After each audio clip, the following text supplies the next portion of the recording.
नमस्कार, बहुत बहुत स्वागत है आपका। आप देख रहे हैं न्यूज़ 18 का डिजिटल प्लेटफॉर्म। मैं हूं आपके साथ ऋतु ज्ञानवानी और आज की सबसे बड़ी खबर, अंतर्राष्ट्रीय खबर पश्चिम एशिया मिडिल ईस्ट से है।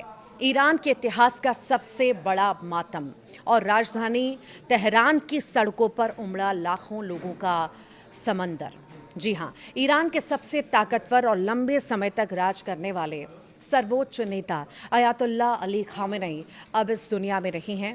2 दिनों के भारी शोक और श्रद्धांजलि कार्यक्रमों के बाद आज तीसरे दिन तेहरान की सड़कों पर उनकी भव्य अंतिम यात्रा निकाली जा रही है।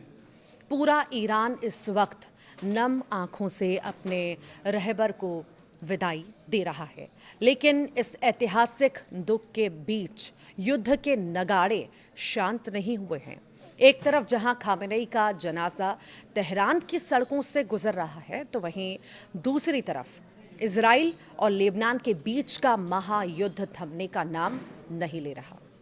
आज इस वीडियो में हम डिकोड करेंगे खामेनेई के जाने के बाद अब ईरान का अगला सुप्रीम लीडर कौन है और वॉशिंगटन में जो समझौता हुआ था उसका क्या हुआ और क्या अब मिडिल ईस्ट में तीसरे विश्व युद्ध की शुरुआत होने वाली है। तो इसलिए बने रहिए अंत तक हमारे साथ। ये तस्वीरें जो हम आपको दिखा रहे हैं तेहरान के इमाम खुमैनी ग्रैंड मुसल्ला परिसर में 2 दिनों तक दिवंगत नेता के पार्थिव शरीर को अंतिम दर्शन के लिए रखा गया था और आज तीसरे दिन उनके झंडे में लिपटे ताबूत को एक बड़े ट्रक पर रखकर तेहरान की मुख्य सड़कों से मेहराबाद इंटरनेशनल एयरपोर्ट की तरफ ले जाया जा रहा है। प्रशासन ने पहले ही अनुमान लगाया था कि इस अंतिम यात्रा में करोड़ों की भीड़ उमड़ सकती है, जिसके लिए तेहरान की सड़कों, बाजारों और यहाँ तक कि हवाई क्षेत्र को पूरी तरह से बंद कर दिया गया है। सड़कों पर केवल काले झंडे, खामेनेई की तस्वीरें और अमेरिका इजराइल से बदला लेने के नारे गूंज रहे हैं। ईरान के सरकारी मातम में सिर्फ आम जनता ही नहीं बल्कि दुनिया भर के कई देशों के प्रतिनिधि भी शामिल होने पहुंचे हैं। भारत की तरफ से भी एक उच्च स्तरीय प्रतिनिधिमंडल इस वक्त तेहरान में मौजूद है, जिसके लिए ईरानी दूतावास ने भारत सरकार का शुक्रिया भी अदा किया है। अब सवाल ये उठता है कि ये पूरी स्थिति इस मोड़ पर कैसे पहुंची। आपको याद दिला दें कि ये पूरा संकट इसी साल की शुरुआत में तब भड़का था जब इजराइल और अमेरिका ने संयुक्त रूप से ईरान पर अब तक के सबसे बड़े हवाई हमले किए थे। उसी हमले में सर्वोच्च नेता अयातुल्लाह अली खामेनेई और उनके परिवार के कई सदस्य मारे गए थे। युद्ध की वजह से उनके अंतिम संस्कार को कई महीनों तक टालना पड़ा और उनके पार्थिव शरीर को कोल्ड स्टोरेज में सुरक्षित रखा गया था। खामेनेई की मौत के बाद लेबनान के हिजबुल्लाह गुट ने इजराइल पर हजारों रॉकेट भी दाग दिए, जिसके जवाब में इजराइल ने लेबनान पर ज़मीनी हमला कर दिया और आज दक्षिणी लेबनान के कई इलाकों पर इजरायली सेना का कब्जा है।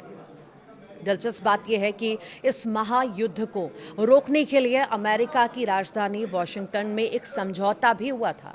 इस समझौते के तहत इजराइल और लेबनान के बीच सीज फायर यानी कि युद्ध विराम हो रहा था, लेकिन ये समझौता केवल कागजों पर ही सिमट कर रह गया। आज भी इजराइल लेबनान के बीच भीषण संघर्ष जारी है। इजराइल के प्रधानमंत्री बेंजामिन नेतन्याहू ने साफ कर दिया है कि वे तब तक पीछे नहीं हटेंगे जब तक हिजबुल्लाह का पूरी तरह खात्मा नहीं हो जाता। नेतन्याहू का यहां तक दावा है कि लेबनान के कुछ ईसाई गांवों ने खुद इजराइल से सुरक्षा की गुहार लगाई है, यानी कूटनीति पूरी तरह फेल हो चुकी है और बंदूकें लगातार आग उगल रही हैं। खामेनेई के जाने के बाद ईरान के सामने सबसे बड़ा संकट था नेतृत्व का। ईरान एक धार्मिक और सैन्य तानाशाही है। इस संकट के बीच अली खामेनेई के बेटे मुज्तबा खामेनेई को ईरान का नया सर्वोच्च नेता नियुक्त कर दिया गया। लेकिन हैरान करने वाली बात यह है कि इस भव्य जनाजे और श्रद्धांजलि सभाओं में ईरान के नए सुप्रीम लीडर मुज्तबा खामेनेई कहीं नजर नहीं आ रहे।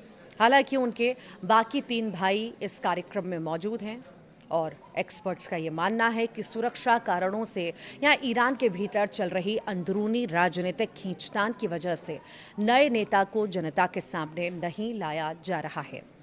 अमेरिका और इजराइल भी इस बात पर पैनी नजर रख रहे हैं कि ईरान का ये नया नेतृत्व अब बदले की कार्रवाई किस हद तक करता है।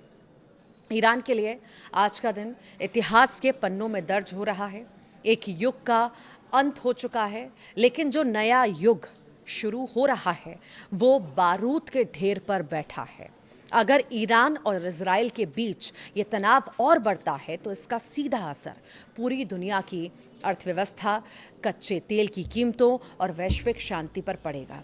आपको क्या लगता है, क्या नए सुप्रीम लीडर मुश्तबा खामेनी के आने के बाद ईरान इजराइल से अपने पिता की मौत का बदला लेगा या फिर वॉशिंगटन समझौते को दोबारा लागू कराया जा सकेगा? अपनी राय कमेंट बॉक्स में ज़रूर रखिएगा।